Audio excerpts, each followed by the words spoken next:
Okay, so I've had a lot of people comment that could be cheating because the video hasn't shown the whole steering wheel, so now I'm showing the whole steering wheel, that I haven't made things clear enough to see what's really going on. So now we're going to set up with two cameras. I've got one camera pointing at the front specifically for shooting the road, which is a little Panasonic 4K Handycam. I'm not sure how it's going to go with the vibrations, but it's on a really good Manfrotto mount, so it shouldn't move too much. And then I've got the ear camera, which is pointing at both the steering wheel and the Eon. So what I'm going to do is post-production, which you should be looking at now, is crop out just the steering wheel and the Eon and put that over the image that's coming from the front camera. So that way you can see everything that's going on. Now in this particular video I'm also going to be doing a comparison of what the two systems are like and explain a bit more on why you should be having a Neon running Openpilot rather than the built-in lane keep assist in specific for these models. Excuse me while I do some stuff on the phone. Okay, so at the moment we're engaged using Openpilot.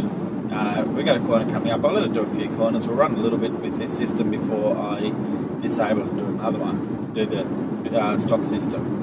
Now you notice that I haven't touched the steering wheel. I'm not sure how long it was since I last touched the steering wheel, but either way I got that 5 minutes between touching the steering wheel. Now, why don't I have it longer? Let's just assume I fell asleep at the wheel. I don't want to die. That's the main reason behind this. So if I fall asleep, that I don't die.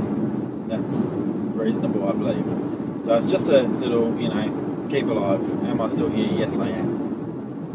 And 5 minutes it's quite a long time. You could arguably say it should be less than that, but you could arguably say it could be more than that. So what we'll do is just leave Openpilot drive for a little bit. I'll point out a few things. Not all of these things are standard Openpilot stuff. Some of them are modifications I've made. But we're steering at the moment. We've got people flying past us. We've got the cruise control set at 102. That's 102 according to the car, and we're travelling 94. That's 94 according to the car. That means that we're actually really doing only 94 Ks.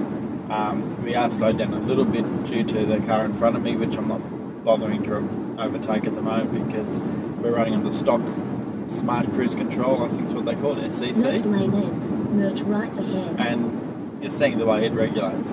Now, if I put on the blinker at this stage, all it does is disable the steering, so what you'll see is that this lane will get nice and tight, and then you'll see the line here, you'll see the line jump over as it grabs the middle lane, and the car effectively merged, and as you see I didn't touch the steering wheel. So if I turned on the blinker it would have disabled auto steer. This is a preference that I have, so that when you're overtaking or you're turning and things like that, it doesn't interrupt the steering. So it does interrupt the steering so that you're not fighting it, because I don't particularly like fighting the system. So we're coming up to a sharper corner here and it'll get around it fine. So at this stage, as you can see, I haven't touched a thing, and I probably won't touch anything I can guarantee I don't need to touch a thing for ages, but I will. Now the other thing you notice is my neon's back there rather than being right up the top where it was only a couple of days ago, and that I've now got a white USB lead. Well, that's because something went wrong, really wrong. So because I changed my positioning a few times, what ended up happening was it fell, and when it fell it did bad stuff, as in it ripped the connector off the end of the USB cable. There we go, no driver monitoring, touch the steering wheel, that's exactly what I'll do, and I'll let it go again. It ripped the end out of the USB cable, and in addition it also ripped a couple pads off of the board, so I had to run new wires, and so new cable, new position, and I haven't put it back up there. I will, I really need to spend a lot of time on the road, and I didn't have time to muck around, so all I did was change the offset and put it back where it was.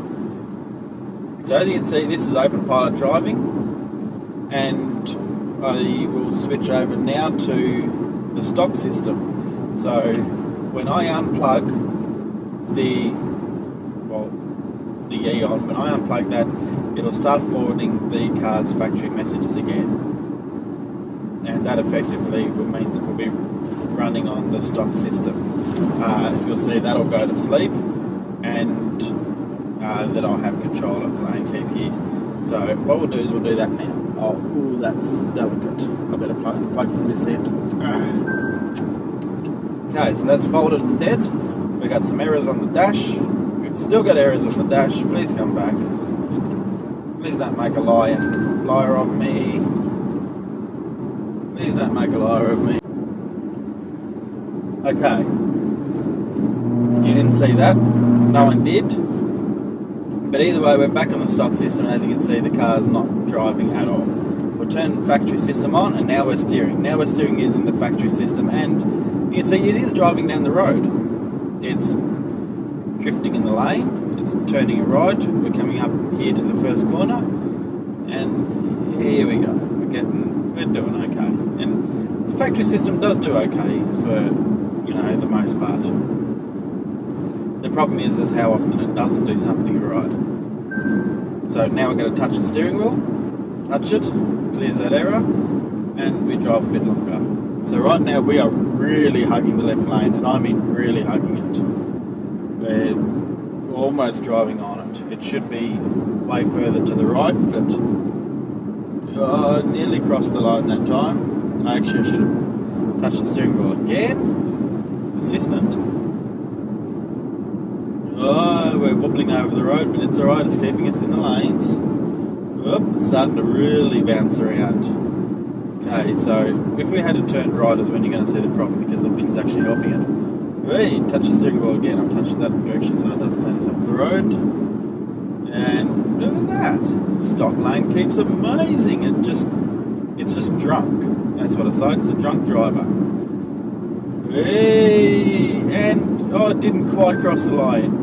Touch the steering wheel. Look at it. I wish you could actually see how close to the lines it was. It's horrendous. It's got.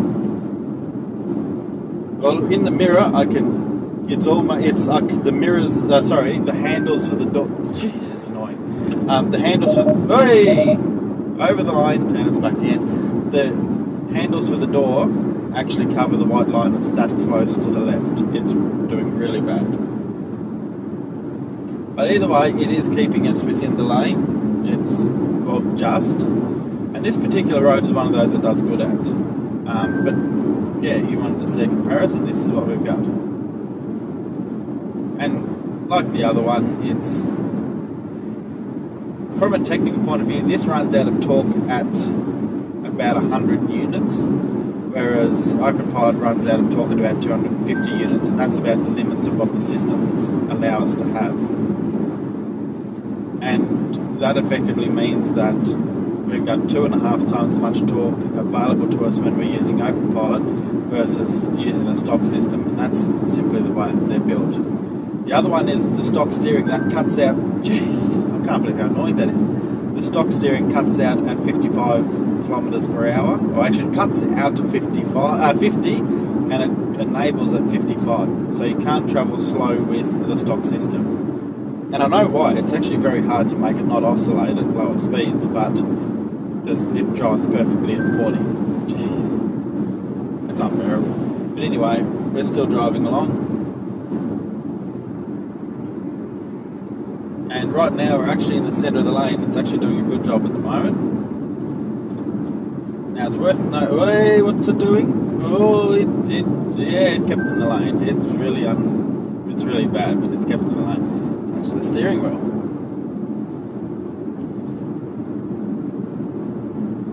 Now, come on, don't. Oh, jeez, that's close. That's so close to the edge. I couldn't even see the white line there. I was just waiting for that noise for crossing the line. So where you notice a big difference is when you start losing a particular line. So say you lose a centre lane or centre line or anything like that. That's where Openpilot will keep driving. This system goes and just disables itself. I hope you can count as to how often I have to touch the steering wheel, because I'm not, and all I can tell you is that it's a lot. Nearly off the road again. It just bounces down the lane. Like, it really does a horrible job. But having said that, it is way better than not having anything at all, arguably.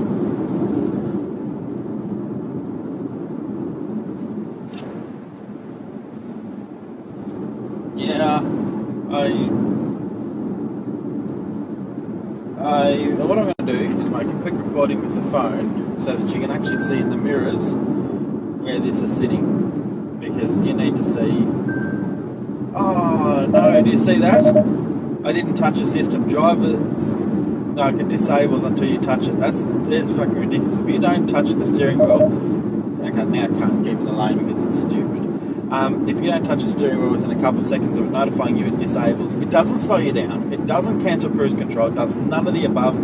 It just stops steering. It's the dumbest system. Watch. Keep hands on wheel. 2, 3, 4, 5. Disabled. And see, it's driving off the road. Okay, it's enabled again. 1, 2, 3. I don't know how many seconds it is. Let's say it's 10, 12. And then we get a little ding ding to say, oh, it can't stay on the road. Anyway, there you go, it's back on. Okay, keep hands on wheel. 2, 3, 4, 5. Disabled. And now we're driving off the road. You can't make up how pathetic that system is, like how dangerous. Oh, come on! I'm saving it before it drove me off the road.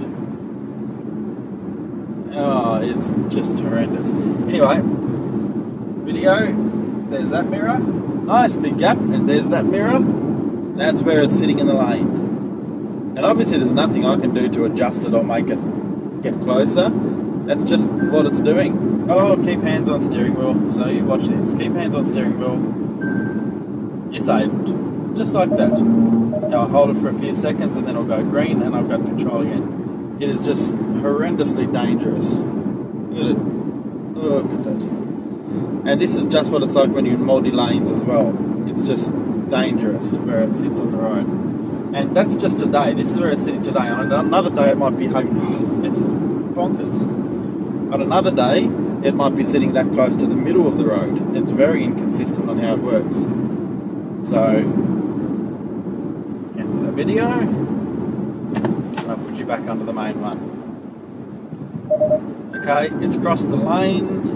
Me to touch the steering wheel, and it didn't quite cross the white line. Alright, so you've seen enough of the stock system. What we'll do now is we'll plug this back in, and bang, resume cruise, and it allows me to resume. There we go. Now we're back on Openpilot. So the first thing you'll notice is that our position on the road changed, and changed a lot. So again, I'll pull out the phone and we'll make a quick handheld recording to show you where we're sitting on the road. See our gap? That gap's reasonably good. And the gap on that side, really good. It's sitting where we want it, in the middle of the lane, which is rather important. Now we've got wind and that around which moves it around on the road, just like the other one. The difference is that it drifts us a little bit within the lane. Whereas when you've got the stock system, it's drifting over the line. And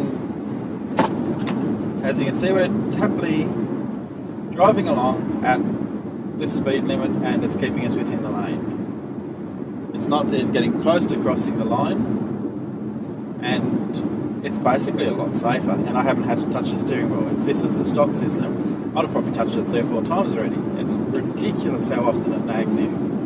I mean, the system's not perfect, but it's not as bad as it makes itself out to be. So, I hope that helps explain the difference between... I hope that helps explain the difference between what that's capable of and what the stock system's capable of. And if you look at that, you can tell that it knows that it's wandering to the left of the lane, and it's not even close to where the stock system was in the left of the lane. And that's because of the wind. There is wind out there today, which you probably can't see. Yeah, there is, but the trees don't obviously show it. But I can hear it. See them waving a little bit. There, see, we go beautifully over here, and then beautifully back. So, I'm going to do another video later on in the Grampians showing the two systems. And what I'll do is I'll actually do the exact same road twice. Well, 4 times technically. What I'll do is I'll go one direction and I'll go back using the factory system, which is lane keep assist or drunk toddler. And then I'll go the exact same road again using Openpilot, which is a drunk adult. And you'll see how well the two of them work. And the road that I'm going to pick is going to go beyond the torque limit of both of them. So I'm not going to be showing just how good they are, I'm going to also be showing how bad they are, so that you can actually see a real comparison as to where you can take them and what they're going to be like in the real world on roads that you drive.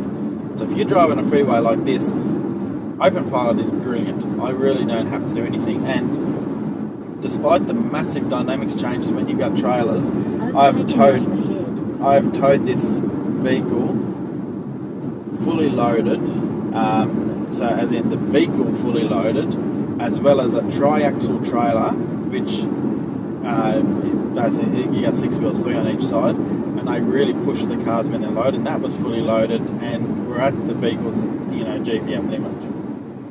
Massive trailer. Oh, it's 24 foot, it's huge. And the vehicle, even with Openpilot, steered perfectly. In old tunings, I couldn't actually get it to steer properly with that trailer, but now it does. It drives fine with that trailer. So the factory system, it can't. The moment we get to a corner like this, the trailer keeps pushing, and it ends up really badly ping-ponging between the lines. I mean, it's like this. It bounces between the lines, and once it crosses the line for a couple of seconds, which it does, it just disables. It's a horrible feature. And I'm going to call it a feature because it's funny. It's funny that they actually allow such garbage on the road. We're coming into 100k zone, so I am only doing 100. It's not a... too busy talking to you, not paying attention to the road speed. No, speed limit. No, it was only 100. What's wrong with me? It should be going to 110 a little bit later. So when I turn on the blinker, that disables steering. See, there's no effect. 1 second later, I've got steering again. That's something I've added in the disabled blinker. Now it looks like we're going to go and add auto lane changing, or auto lane change assist, we'll call it that. We're going to be adding that to the Hyundai model soon. So the guys that work on the Teslas have been building that, and they're going to work on porting that feature over to Hyundai, so that's going to be really cool. Oversized load ahead. Let's see how oversized it is. Oh, it's only a little tiny header. No, it's a header. So I was on the steering wheel then, not because I needed to be, but because I was preparing for what might have been something that might have been in my lane. And obviously this is still going to drive me in my lane. Okay, we already know this drives in towns. You've seen me drive Openpilot in towns many times before. So, and whenever you get exits like this, it always wants to follow the left. But either way, we're coming in, we see the car slamming on its brakes, slowing us down to 60. And I'll let this drive us along at 60 k's a bit for, let's not doing 60, we're doing 50. Okay, so I was going to unplug and go to the stock system, but if I do, it would actually turn off autopilot, or whatever you want to call it, autopilot. 53, 54, 54, come on, we've got to get a bit faster than this if I want to unplug it. I should have unplugged it before we got to town, because this is too slow for the factory. Actually, what I'll do is we'll slow down to say 40, we'll slow down to make a bit of a gap. And then what I'll do is I'll unplug this. Okay, we've got errors, blah blah blah. Okay, we're back into the factory system, so what I'll do is I'll speed up. 60, green, we're in, it's on the factory system. We're on the factory system now. And you see the screen, and now it's disabled. It's disabled and it's just driving off the road. It doesn't even ding to let us know that it's disabled. So we didn't quite get fast enough, and it's still got no steering. And we're not going to get steering now until we go above 55 k's for a few seconds. So we are now manually driving this vehicle. Let's plug this back in because driving's too hard. We don't do that stuff anymore. That's for old fossils. There we go. So now we're back into driving. Now areas like this Openpilot can struggle with as well. So you can see that we slowed down all the way down to 20, and we're not steering the car. The car's steering itself. So there's another big benefit Children crossing ahead. to Openpilot over the stock lane keep assist. You can see we're steering.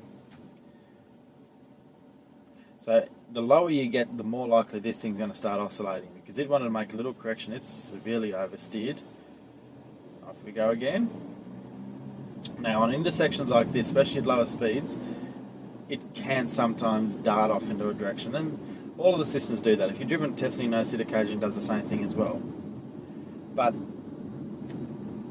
yeah, we're driving at a low speed. I got a cruise set at 62 at the moment, which is actually the speed limit, which is good. But we're following this caravan here. This particular corner coming up, it says it's 55 k's. Rarely does it get around using Openpilot. The stock system literally just turns itself off. It doesn't even attempt it. You get to, it starts steering at about, it steers at about here, and at about this point it turns off. If it doesn't, then because there's no left lane, it'll turn off here. And you'll notice that the Openpilot's still steering. Didn't even take out any cones. Drove around that just fine. Because it's still got a good lane on one side of it, still able to follow it.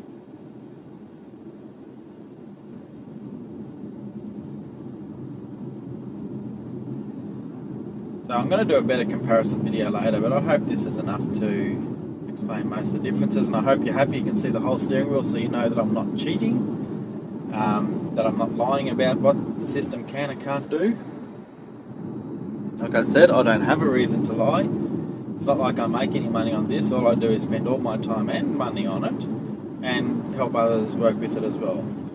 So there's no reason at all for me to lie about how well it's going. I mean, in all honesty, if I felt, here we go, see, did the wrong thing, I'll steer it back. So no system's perfect. And I've done this in all my videos. When it does something wrong, I let it go wrong for a long time so you can see that it's actually gone wrong. Like I said, I've got no interest in lying to you because I've got no invested interest in this system. It's not in my interest to tell you that it does something that it doesn't. I can't say that this is going to drive for 3 hours on the road without you having to touch the steering wheel. I can't even say it's going to do 30 minutes without you touching on the steering wheel. But I can tell you that it is an entirely different system to the built-in lane keep. They are uncomparable. This system is superior in every single way to the factory systems. And of all the ones I've driven, none of them come close to this system apart from Tesla. Tesla's AP8 was the last one I drove. That was better than this on an AP2 car. That's better. That's the only one I've driven that's even comparable. The others, all the other makes, they're just garbage in comparison to this. So let's get past this slow road. So, like I said, that's not cheating. I said I used it to change lanes, and I let go as soon as I'm in the lane I want to be in. We're going to lift the cruise speed a little bit now. Travel at about 102, which you set the car to 105 for that. There's an interesting stories on that. If you're interested, ask, and I can explain why manufacturers do it. But the main part is that if you put different tyres on, you're not going to speed, and you can't blame the manufacturer for giving you a fine because there's enough tolerance in the speedo that it covers them and it covers you. So if you're doing accidentally 1 or 2 k's faster, you're still not speeding, you're actually still under the speed limit. So I'm going to wait until I'm past this vehicle, and then I'll put my blinker back on, the steering will disable, and it will get us back into the left lane. Blinker on, steering disabled. Left lane ends, merge right ahead. And there's my steering.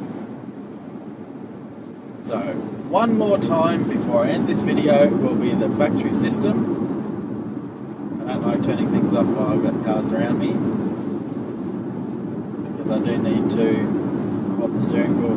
Need a little bit while I go from one system to another. Out. Okay, we're back onto the factory system.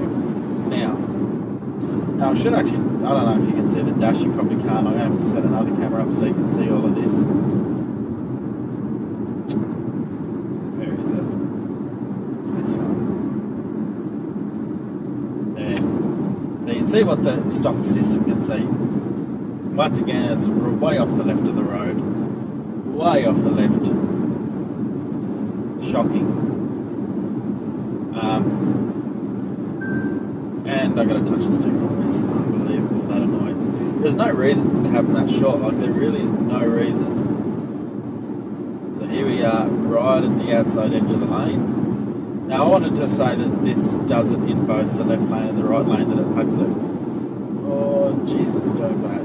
Okay, what I'm going to do is switch lanes. You see that it also disables when you put the blinker on. I'm waiting for it to come back. There we go. It's back. It's back, and oh geez, it's hugging the left. And over to the right. Yeah, I'm scared. No, it's in the middle at the moment. It's in the middle. There's no confidence. I've got no confidence in this at all. Touch the steering wheel. I'll steer left, because if I steered right, it'll probably just kill me. It's doing alright. It's doing alright on this little bend. So, let's see if we can get out of this corner without having to save it again. Touch the steering wheel again. Steer it that way. Just to be fair.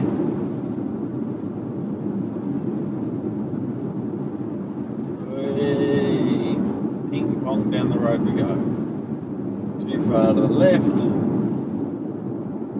And there we are, hugging the left. Turn too early. Forcing the steering wheel. There we go, around again.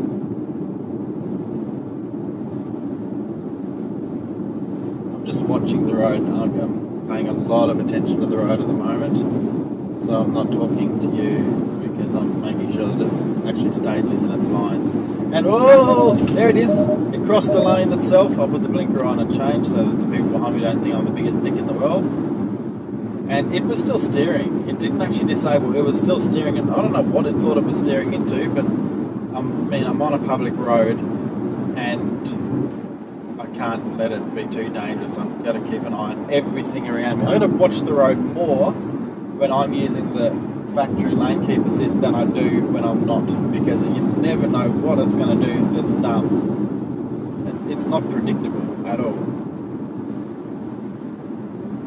Yeah, it's not at all predictable. No, I'm not going to keep my hands on the steering wheel. Not into that. It's not my type of thing. And there we go. Back to the real world. Back to, you know, I reckon technology is still behind. I can't believe it's still stuck in stuff like this. But anyway, the factory systems have got no excuse to be this bad. Not when a little team of hackers can go and build something like this on a phone and they've got access to, you know, FPGAs. Fuck, they run hot. Bet you that's going to crack windscreens in snowy areas, but I don't know if that's even going to work in the snow. I bet you the factory system dies. But yeah, there shouldn't be. They've got no excuse. They're just plain. They've got no excuse for what they produce.